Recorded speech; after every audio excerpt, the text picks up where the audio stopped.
अस्सलाम वालेकुम। आज हम इलेक्ट्रोकेमिस्ट्री पार्ट सेकंड में डिस्कस करेंगे बेटा कोहलरैश's लॉ। ठीक है, लास्ट टाइम हमने कंडक्टेंस पे बात की थी, मोलर कंडक्टेंस, इक्विवेलेंट कंडक्टेंस और इनके दरमियान रिलेशन एंड सम फैक्टर्स को हमने डिस्कस किया था, राइट। तो आज जो हमारा टॉपिक है वो है बेटा Kohlrausch's law. This topic is very very important.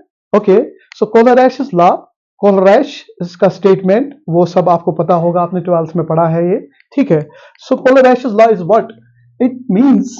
The statement is at infinite dilution.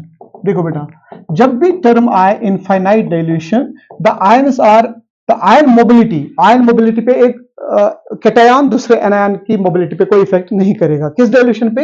Eight infinite dilution. मतलब इनफाइनाइट डाइल्यूशन पे जो एक आयन की कैपेसिटी है करंट बनाने की, उतना वो बनाएगा।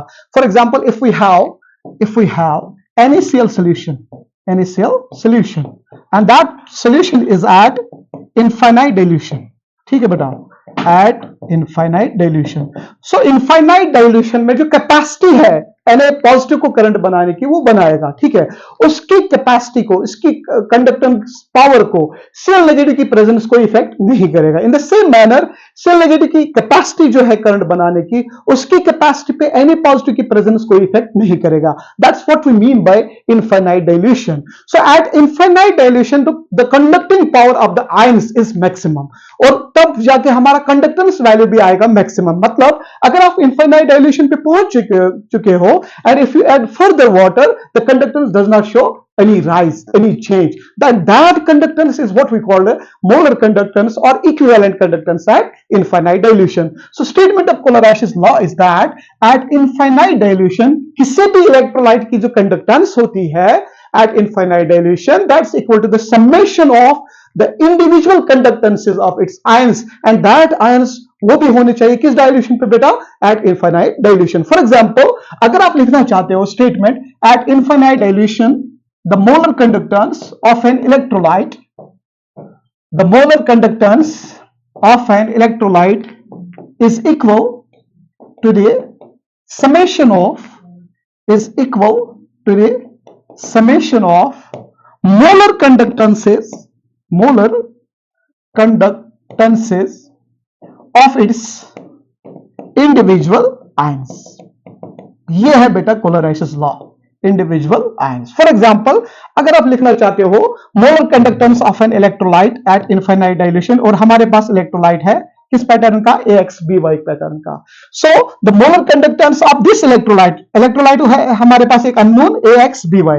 लिखने का तरीका क्या है? देखो बेटा, molar conductance at infinite dilution of electrolyte AXBY is equal to molar conductance at infinite dilution of its cation A।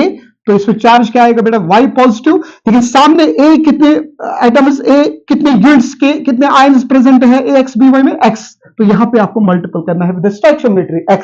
Okay, plus B कितने हैं बेटा? Y times lambda m not of B, और ऊपर चार्ज क्या आएगा? X negative. ठीक है, for example अगर हम यही अप्लाई करें, अगर हमें निकालना हो molar conductance at infinite dilution of calcium phosphate, so that's equal to simple molar conductance of the summation of molar conductances of its individual ions at infinite dilution। so calcium phosphate में हमारे पास दो ions हैं, the cation is calcium divalent and anion is phosphate unit PO4 3 negative। तो calcium कितने हैं बेटा? 3। तो आपको सामने लिखना है 3 into lambda m naught of calcium 2 positive plus phosphate unit कितने हैं बेटा? 2। तो आप लिखोगे 2 into lambda m naught of PO4 3 negative।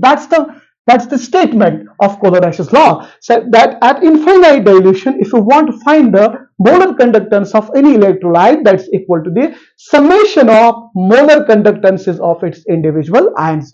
लेकिन Kohlrausch's law को हम इक्विवेलेंट कंडक्टेंस के अकॉर्डिंग भी लिख सकते हैं। अगर सेम इलेक्ट्रोलाइट का मैं इक्विवेलेंट कंडक्टेंस फाइंड करूं eight infinite dilution of calcium phosphate, ठीक है बेटा, तब जाके आपको सिंपली इंडिविजुअल आयंस का समेशन लिखना है।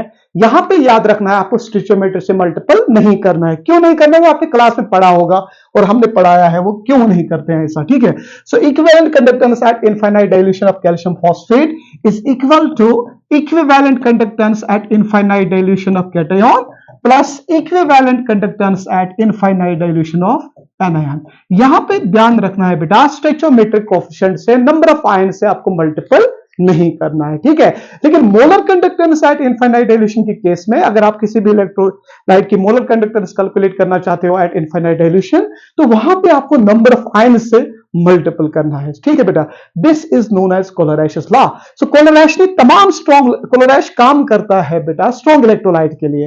कोलरैश ने तमाम स्ट्रॉन्ग इलेक्ट्रोलाइट्स का कोलरैश टेबल दिया है जिसमें उसने मेंशन किया है the molar conductance of all the electrolytes at infinite dilution and which is equal to the summation of molar conductances of its individual ions, ठीक है बेटा।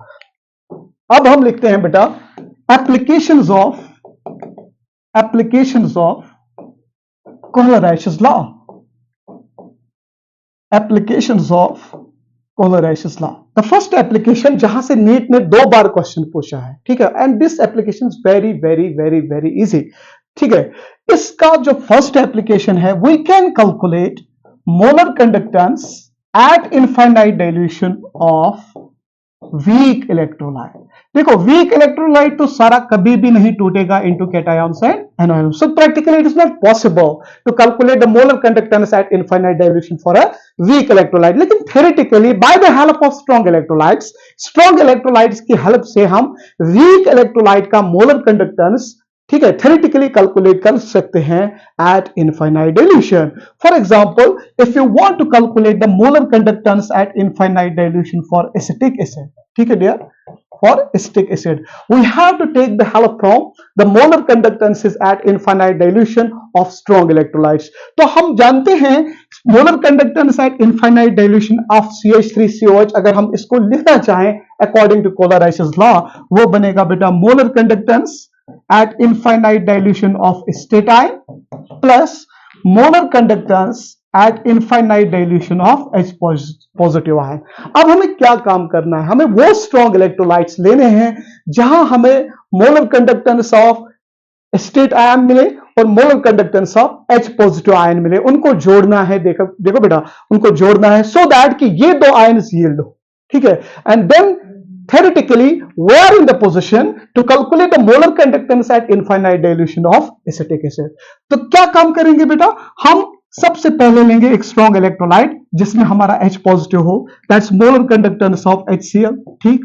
यहां से हमें क्या वैल्यू मिलेगा बेटा, H पॉजिटिव। लेकिन किसी भी सिंगल आयन का कंडक्टेंस वैल्यू हमारे पास नहीं है, हमारे पास होता है पूरे इलेक्ट्रोलाइट का molar conductance at infinite dilution value. For example, अगर मैं आपसे कहूं molar conductance at infinite dilution of H positive, वो डेटा हमारे पास नहीं है, हमारे पास कंप्लीट इलेक्ट्रोलाइट का डेटा होता है। So we have the lambda m not of HCl, ठीक है बेटा। लेकिन हम जानते हैं ये जब टूटेगा तो यहां से हमें कौन सा आयन मिलेगा, H positive plus lambda m not of Cl negative. Similarly अब हमें स्टेट आयन चाहिए तो हम स्ट्रॉन्ग इलेक्ट्रोलाइट लेंगे, सोडियम स्टेट, कोई भी साल्ट आप ले सकते हो, पोटेशियम स्टेट, ठीक है, and that's equal to molar conductance at infinite dilution of state ion plus molar conductance at infinite dilution of Na positive ion. लेकिन हमें रिक्वायर्ड 2 ही आयन्स थे, H positive and state ion, लेकिन extra क्या मिला बेटा, Na positive and Cl negative. तो हम क्या काम करेंगे, हम एक स्ट्रॉन्ग इलेक्ट्रोलाइट लेंगे जिसमें ये 2 आयन्स हो, and we know that strong electrolyte that is NaCl, so lambda m not NaCl। तो देखो बेटा, आपको क्या करना है, जब भी आपको molar conductance at infinite dilution calculate करना हो किसी भी वीक इलेक्ट्रोलाइट का, आपको उस वीक इलेक्ट्रोलाइट को तोड़ना है बेटा into cationic part and anionic part. फिर स्ट्रॉन्ग इलेक्ट्रोलाइट में देखना है कि वो आयन्स कहां पे फॉल होते हैं।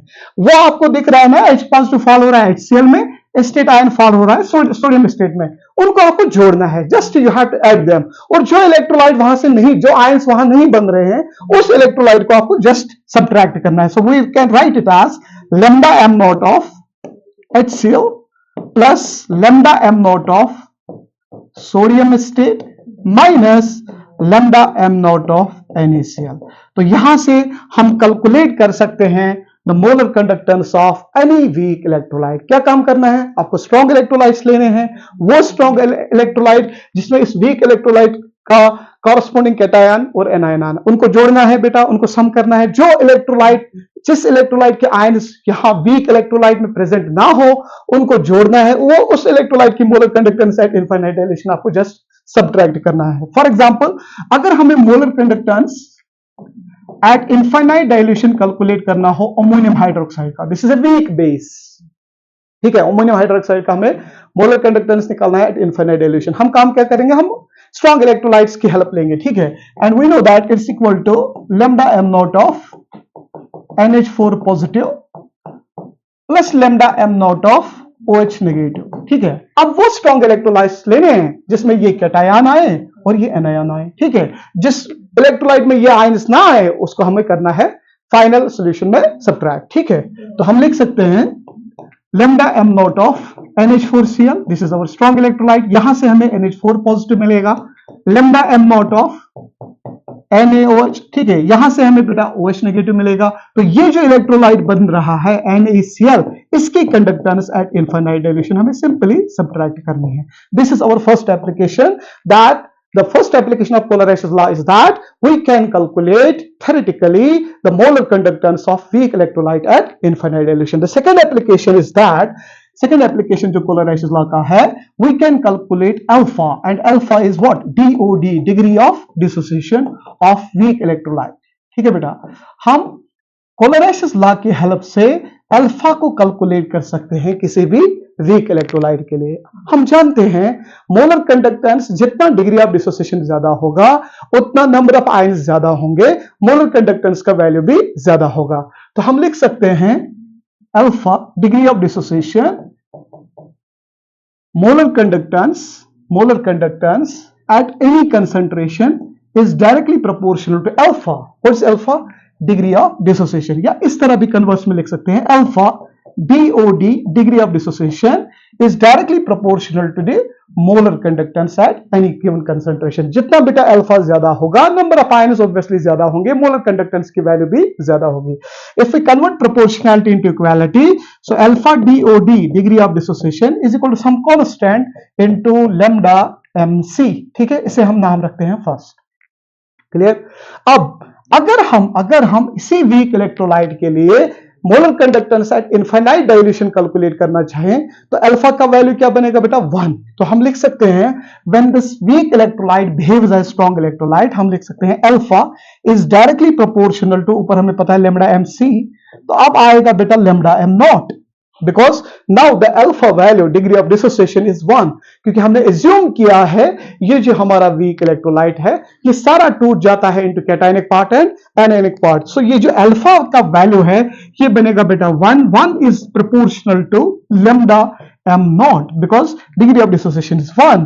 तो यहां से हम अगर इस proportionality को equality में convert करें, so it is K into lambda M naught. Okay, इसको हम कहेंगे equation second. When we divide equation first by equation second, so हमको क्या मिल सकता है बेटा? K into lambda MC divided by K into lambda M naught. Okay, so K cancel, so degree of dissociation का value आएगा बेटा lambda MC divided by lambda M naught. So this is the second application. by knowing the values of molar conductances at any given concentration and the molar conductance at the same electrolyte at infinite dilution, we are in the position to calculate the degree of dissociation of that weak electrolyte. This is our second application. So moving to third application. Third application है बेटा calculation of KD, and KD is what? Dissociation constant. ये application पहली 3 applications जितने भी हैं, बल्कि चारों की 4 एप्लीकेशंस वो सारी हैं वीक इलेक्ट्रोलाइट्स के लिए, ठीक है बेटा। The first application was calculation of molar conductance at infinite dilution for weak electrolytes, second application was calculation of degree of dissociation for weak electrolyte, and third application is calculation of KD dissociation constant of weak electrolyte. We know that from Ostwald's dilution law किसी भी weak electrolyte के लिए जो KD होता है वो होता है बेटा C alpha square upon 1 minus alpha. अभी हमने अल्फा को कैलकुलेट किया है in terms of molar conductance values, and that was lambda MC divided by lambda M not. तो बेटा ये वैल्यू आप यहां पे रख दीजिए। KD किसके इक्वल आएगा? C into lambda m square divided by c into, just a minute, यहां आएगा बेटा c इंटू अल्फा की वैल्यू है lambda m c divided by lambda m naught whole square divided by 1 minus lambda m c divided by lambda m naught. So यहां से square एक और एक कैंसल, ये मल्टीपल भी होगा, तो एक्सप्रेशन क्या बनेगा बेटा, kd is equal to c into lambda m c square divided by lambda m naught into lambda m naught minus lambda mc. This is the application number 3rd, by which we can measure dissociation constant of a weak electrolyte by knowing the molar conductance values at any given concentration and molar conductance at infinite dilution. तो अगर हमें KD निकालना हो, values given हो in terms of molar कंडक्टेंसेस, तो हमें ये expression use करके आप निकाल सकते हो KD of a weak electrolyte. Now the last application is calculation of solubility of a sparingly soluble salt. Okay बेटा, आपको याद रखना है जो भी sparingly soluble salt होता है वो बहुत ही कम डिसॉल्व होता है in the respect to solvent, and that's our water. Sparingly soluble salt ऐसा सॉल्ट होता है जो बहुत ही कम डिसॉल्व होता है किसमें, वाटर में, और वही सॉल्यूशन उस साल्ट के लिए बनता है बेटा इनफाइनाइट डाइल्यूशन. याद रखना बेटा, वही साल्ट सॉल्यूशन बनेगा उस स्पैरिंगली सॉल्युबल साल्ट के लिए बेटा इनफाइनाइट डाइल्यूशन, क्योंकि वो स्पैरिंगली सॉल्युबल साल्ट उसी साल्ट को हम कहते हैं जो बहुत ही कम डिसॉल्व हो वाटर में, और वही सॉल्यूशन बनता है बेटा उस सॉल्यूशन का इनफाइनाइट डाइल्यूशन, साल्ट का इनफाइनाइट डाइल्यूटेड सॉल्यूशन बनता है.